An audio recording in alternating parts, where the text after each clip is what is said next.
Less than a month after starting with nothing, we've earned one of the most prestigious drops in Oldschool Runescape, the Twisted Bow. With our new weapon and the GP we've made along the way, our goal is to earn enough gold to afford the Tumeken shadow and take on RuneScape's newest challenge, a 500 invocation Tombs of a Mascot. This is 0 GP to Tumeken shadow.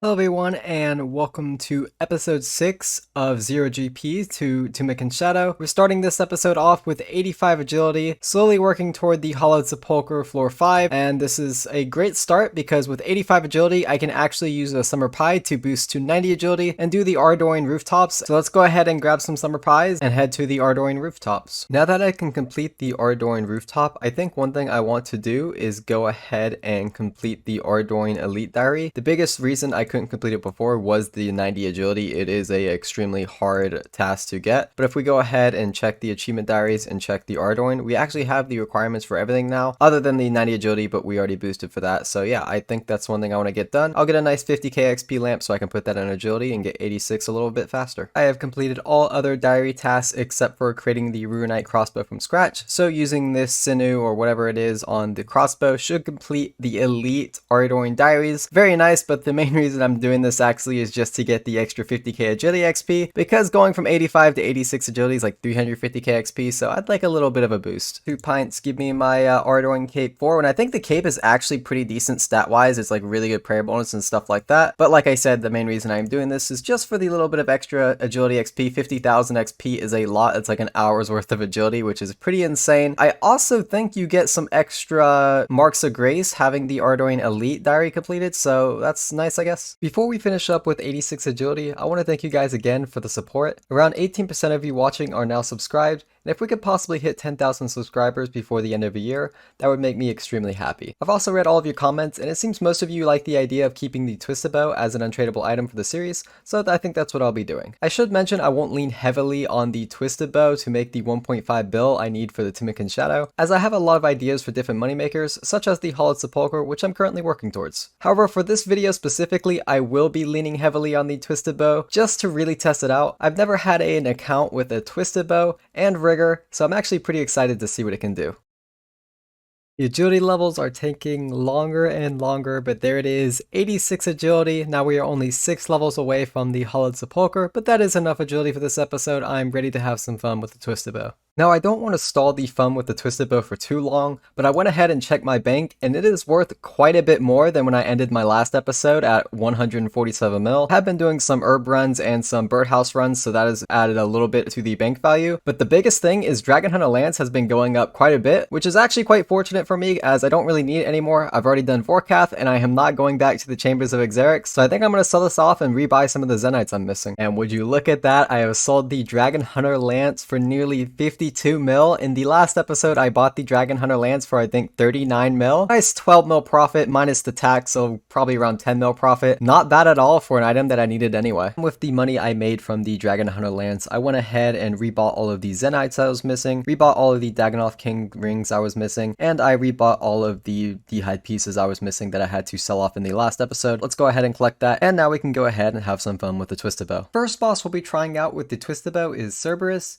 I've spent a lot of time here in the past, but I still have 43 Hellhounds as a Slayer task, so why not give it a go? I've used Twisted Bow here in the past on my other account, but as I've mentioned earlier, I've never done it with Rigor, so let's see how much that really changes things. Before we get started, here is the gear and inventory I'll be using for Cerberus. There is a 77, that is the highest hit we've seen so far. These kills happen so fast I can't even really see what the actual max hit is. Whatever our max hit is, it's definitely over a 77, which was really cool to see. There it is, the max hit. I figured it was a 78, I was hitting quite a few 77s, and I was like, this is really taking some time, so I figured it was a 78 that we can hit, but that's pretty amazing. These kills sometimes take less than a minute, and sometimes I kill it even before the ghost spawn. Twisted Bow is quite cracked here, but I am using dragon arrows, which is quite costly, so maybe in the future I'll downgrade to amethyst arrows, as I am trying to make money. And there is the Hellhound task completed. I did not get any crystals this task, or maybe I did get it this task, but not from this session. A little unfortunate there, but I did only have like 40 kills. Didn't make much money here, but let's head on to our next boss. The next boss I want to test out is Zulrah. Another boss I spent a lot of time at, but with Twisted Bow, it is a completely different fight. Instead of bringing a magic switch, I can just use Twisted Bow the entire time, and sometimes our kills are even faster than they would have been if I did bring a magic switch. I think I'll spend about an hour here as I've already been quite lucky at Zora, and I probably shouldn't expect a 7th unique. Once again, I do want to showcase what I'm using before I get started. No prayer potions or anything like that because I'll be teleporting home after every kill, and it does save some money, which is the whole point of the series. Now Zora is quite interesting because your max hit is reduced to 50 no matter what, so I did decide to use amethyst arrows instead of dragon arrows. If you ever roll over 50, it just goes to 45 to 50, I believe. Kinda unfortunate that's like that, but I won't lie, it would be pretty OP if you could T-bow Zora like 80s and stuff like that, so it's probably a needed thing. But even with your max hits being reduced to 50, there's still a really good chance you kill Zora extremely fast. I think you can kill it within like 40 seconds if you just get the right RNG. So I am going to try to go for some personal bests here. Speaking of personal bests, this might be one. It was super close to being an extremely fast kill. Super close to the personal best as well. It definitely could have been an under 1 minute kill. This might be the personal best. And it is. It had so much potential to be quite a bit faster. I got Zora down to like 20 HP like 10 seconds ago. It would have been nice to get a sub 1 minute, but that's the power of the Twisted Bow. Okay, this should be the personal best for sure. Maybe under a minute. It's going to be close. 102, not quite under a minute, but we are getting new personal bests with the T-bow, and we have the potential to get quite a bit faster than that. And we have finished our last kill of the hour. It was a pretty rough kill, and definitely the longest I think I've even ever had at Zora, 5 minutes. Don't ask how that happened, it was just disgusting RNG. All in all, we get 23 kills in the hour and made 2.5, 2.6 mil within that hour without even getting any uniques from Zora, so Zora is still very good money even if you don't get uniques. The next boss on the list is the Giant Mole. For some reason, Mole has a magic level of 200, which makes Twisted Bow quite good.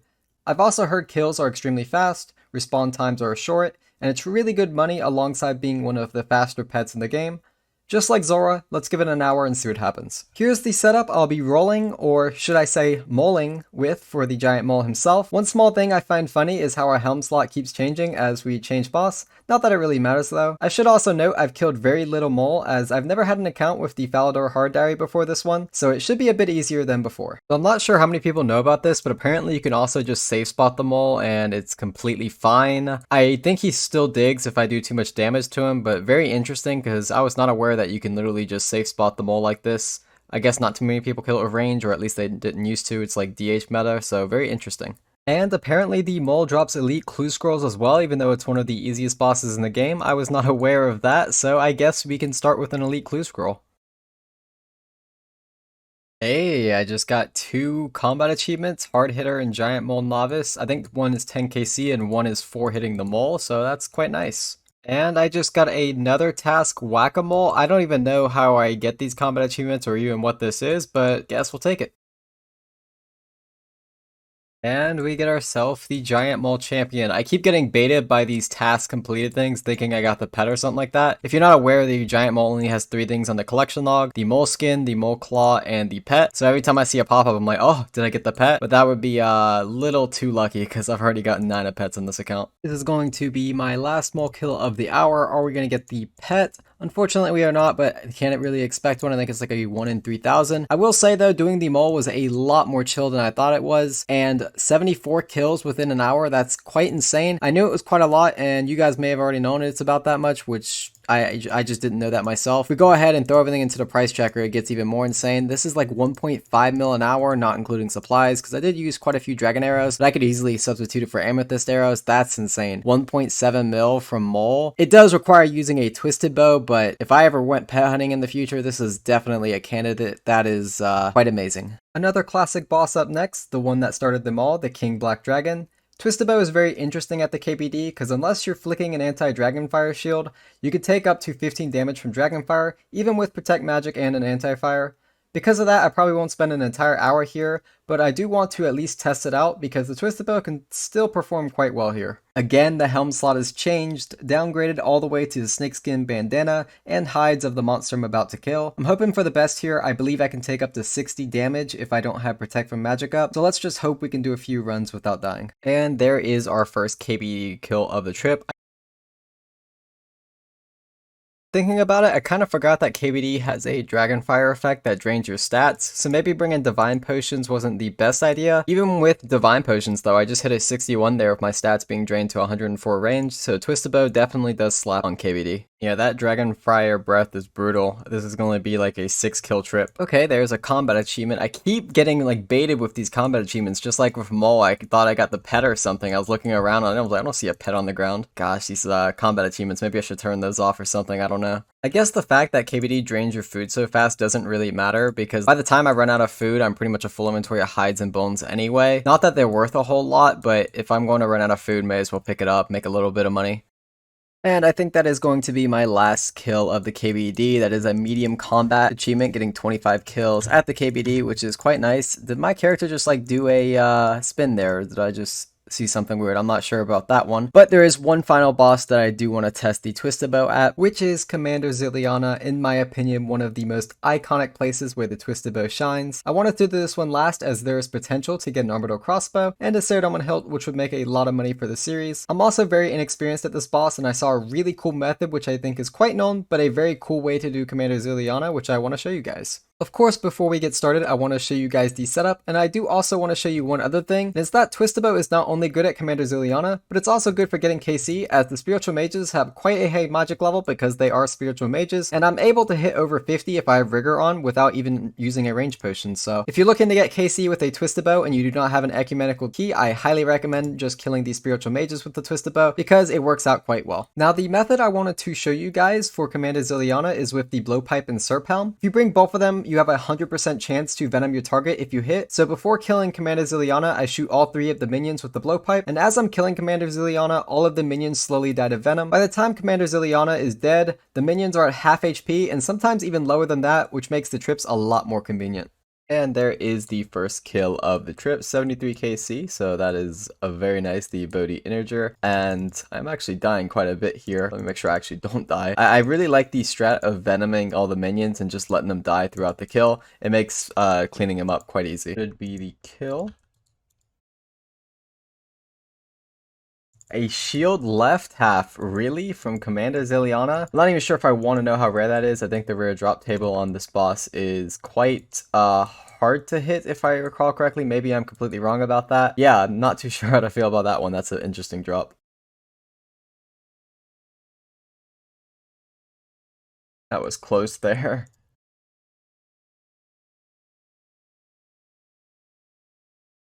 Are you kidding? That's a joke, right? That is my second pet from Commander Ziliana at 83 KC. What? That's the second pet. That's not the first, that's the second. Wow. I don't know what to say, but wow. This RNG on this account for pets is disgusting.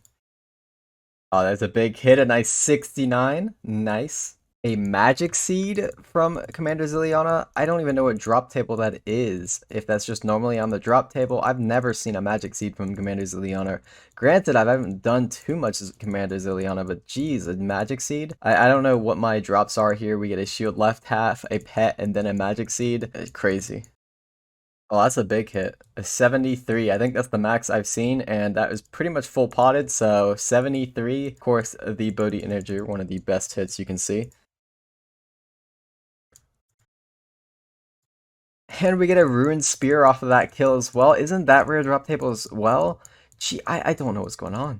Unfortunately, I do have to teleport out here, so looks like we are ending it on 99 KC. I really would have liked to get, you know, a nice 100 KC, but it just wasn't possible. 6 brews, 0 restores, it is what it is.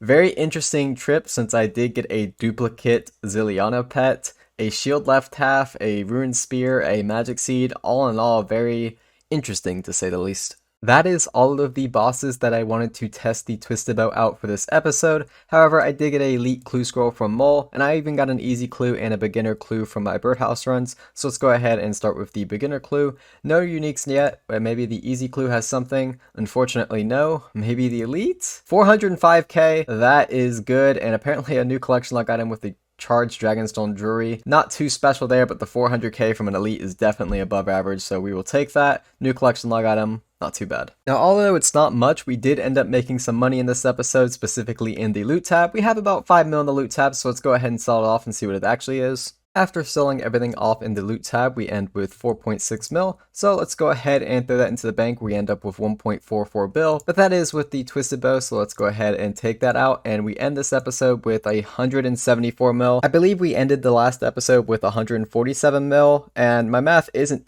too great, but I believe that's a 27 mil profit in this episode. Most of that did come from the Dragon Hunter Lance flip, which is quite nice, so I'm very happy about making money there. I've definitely made some money with my birdhouse runs and my farm runs, so that's also good there. And we did make a few mil just doing some nice PVM with the twisted bow. I hope you guys enjoyed this episode. I hope you guys have a great day, and I'll see you again with another episode very soon.